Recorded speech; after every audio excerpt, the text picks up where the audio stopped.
Matutulog ako ng maaga ngayong gabi. So ayan, serious ko no. Oops, where are you? Anyari? Baka makarating na ako sa moon nito o kaya sa Mars.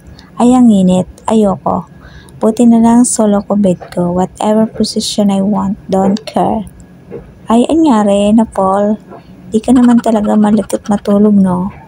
Kinarer mo na talaga. Ikaw na ang pambansang sleeping beauty. Pero mo, nasabit ka pa. Umaga na. Gulat ka, no? Sarap matulog pag walang katabi. Layo nang narating. Ano, okay ka lang? May masakit ba? Okay lang yan. Part yan ng life. Ang mapol. Buti na lang sa bed.